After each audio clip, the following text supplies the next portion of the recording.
Hello, I'm Tony. Welcome to Locks to Who. This is the first proper episode where we're going to discuss my thoughts on An Unearthly Child, the first ever Doctor Who story, um, or the first four episodes of Doctor Who. Broadcast between the 23rd of November 1963 and the 14th of December 1963, directed by Waris Hussain. The main cast being William Hartnell as the Doctor, Jacqueline Hill as Barbara, William Russell as Ian, and Carol Ann Ford as Susan. Now I'm going to do something unusual in that I'm not going to talk too much about the first episode. The first episode of Doctor Who, the one that I think is entitled An Unearthly Child, is possibly the most analysed episode of any television series ever. Much has been written about it. Much has been written about how it came to be, and how the broadcast version was different from an original version that is available on this DVD as the pilot episode. And it is interesting to compare the pilot episode with what was broadcast. There are books written about how the creation of Doctor Who came to be. I would recommend Pull to Open by Paul Hayes, which is very in depth, but it's a really, really good book. So I'm going to avoid talking too much about the first episode. I think it's one of the best first episodes of any television series ever made. It sets up the main characters. It sets up the mystery of who these people are. It introduces us to the TARDIS. It also introduces to the title sequence and the theme tune, which in my head must have been incredibly unusual for 1963. It ends on a cliffhanger. At this point, I'm going to cover some basics which I think a lot of people might know, but I just want to cover them anyway. At this point, Doctor Who is 25-minute episodes, and most stories are multiple episodes in length. So, An Unearthly Child is 4 25-minute episodes. If you're really in the weeds, there is some discussion about what the actual title of this story should be. An Unearthly Child is the title only of episode 1. At this point also, what you may or may not know, Doctor Who stories episodes had individual titles. So there were not titles for the whole story. And also, this story leads straight into the next story, which is the Dead Planet, which is the Daleks, or the first episode, which is called the Dead Planet. So these things, at this point, these do not have individual story titles. An Unearthly Child is one of the generally agreed titles for this story. There are others. I think if the BBC are releasing the DVD with An Unearthly Child on it, then we may as well stick to that as its actual title. And if we want to have arguments about it in the weeds, we can have arguments about it in the weeds. So the first episode basically is set in a school and a junkyard. It introduces us to Barbara and Ian, who are teachers at Coal Hill School. They are having some issues with a student, Susan, who is oddly massively well informed on some things and incredibly ignorant on other things. They want to know what's going on. Barbara's been doing a little bit of digging of her own, and seems to have come up against a brick wall because the address that Susan's given as a home address is just a junkyard. Barbara and Ian decide to go together to see this place and to talk to her grandfather, because Barbara wants to give Susan some extra tuition, and Susan's been very funny about that and saying her grandfather won't know. So Ian agrees to help her for reasons that are never entirely clear, but I like my headcanon, which is something is that Ian and Barbara are already friendly, and that this is just kind of them carrying on as normal. That maybe on a normal day they'd go to the pub for a drink. Instead they go to stalk one of their students. And then they find us in the junkyard. Susan seems to have disappeared. Weirdly, there's a police box standing there. Again, I'm going to take a little brief moment to say police boxes at the time were where policemen could get a phone to call in, and they could also, I think they used to rest in there and keep equipment in there. they were very familiar presences on British streets in 1963. They've now pretty much disappeared, um, and there's an explanation as to why it's a police box. Uh, when at the beginning of the following episode, um, they force themselves in. The Susan's grandfather appears. They force he's belligerent, denies any knowledge of Susan, but then they hear her voice from inside the police box, um, and push their way in. And when they push their way in, you've got the TARDIS. There's a whole scene in there where they confront each other. I'm talking too much about the episode. I was going not to that, but you have to kind of set the scene. The Doctor basically launches the TARDIS into flight without doing any proper preparation. Much Susan doesn't want them to do this, but he's afraid that Ian and Barbara are going to report them to the authorities, and whoomph, off we go. So often when you hear people talking about Unearthly Child, they talk about how wonderful the first episode is, and then just go, well, the next 3 episodes are sort of cavemen, and it's all very blah, blah. Actually, I think the next 3 episodes are as good in their own way as the first episode. They're just less full of originality, for want of a better phrase. They are set in a basically they arrive in the past, a long time in the past, and there are cavemen trying to create fire. They can't seem to do it, and it's causing internal issues within the tribe, and also particularly between Cal and Zar. Zar is is part of the tribe, and is his father was the leader, and now he's the leader, but he can't make fire.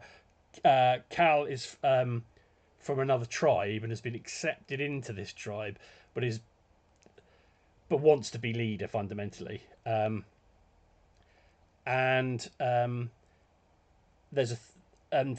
her, who is Althea Charlton. Sorry, he's played by Althea Charlton. I should name the actors as I go, but there's her who's played by Althea Charlton. She's the daughter of Hawg. She's also very attached to Zar, and her seems to come with whoever's the leader. Her father's going to palm her off on whoever is the leader of the tribe, but her really like Zar. So there's this playing throughout the lack of fire, the tribe's discomfort with, and and increasing anger about not having fire, Zar's inability to create fire, and Cal stirring it all up, into which runs the TARDIS crew, and the next 3 episodes are basically an internal battle within the tribe, which drags in the TARDIS crew, who are captured, want to escape, get recaptured because they stop to help Zar after he's injured, much to the confusion of both Zar and her. And it all builds up to a clash between. They give fire to Zar. He then says, "Well, thanks very much for the fire." Puts them back in prison. They escape again, and finally escape. In between that, there's a battle between Zar and Cal, and blah blah blah blah blah. The reason it works so well, and on paper you think, "Oh, that's." The reason it works so well is all the actors playing the lead parts in the cavemen play it 100% seriously, like as if they're in a performance of Macbeth. And Derek Newark as Zar, Jeremy Young as Cal, Althea Charlton as her, and I should mention the sort of almost the MVP of the whole thing, Eileen Way as Old Mother, who I have a T-shirt on. I'm going to lift it up. Who is very certain that fire will kill us all in the end. She may well be right. All of those people play their parts, like as I said, absolutely seriously. The main TARDIS crew play their parts absolutely seriously. There is a genuine feel, something that lives are at stake. The TARDIS crews particularly. People get dirty, people get hurt, people get tired. something that sometimes gets a bit brushed over in modern television series. A lot of modern television series, not just Doctor Who. And there, you genuinely fear for the TARDIS crew at this point. Now, understanding that is probably what you would do because it's a new television series. You know nothing about these people. They might well end up losing people in the adventure, but yeah, I think the whole four parts work incredibly well. The first part, superb as a setup episode. The next three are excellent as just an adventure involving.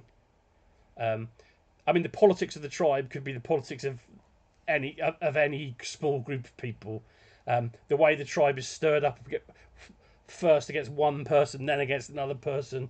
The group fear, the group anger, the way it's easy to manipulate groups in a way that it isn't easy to manipulate individuals. There's also yeah, basically the performances are great, and that's what, and it stands up, and I really enjoyed all four episodes.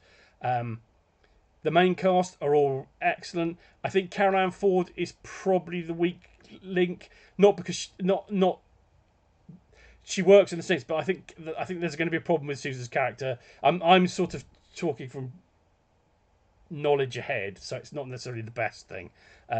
But there is a weakness with Susan's character that might be a problem going forward. William Russell and Jacqueline Hill are excellent as Ian and Barbara. And William Hartnell is brilliant as the Doctor. He's not the first Doctor yet because none of that has arrived yet. In fact, we should point out that at this point, there's no real clue that he's even an alien. The most you get is that he's human from somewhere in the future. There's no Gallifrey, there's no regeneration, none of that is here yet. So it's an interesting sort of starting point. But it's very well played by everybody. And I think that the quality of the performances is what holds it all up, and makes it as strong as it is.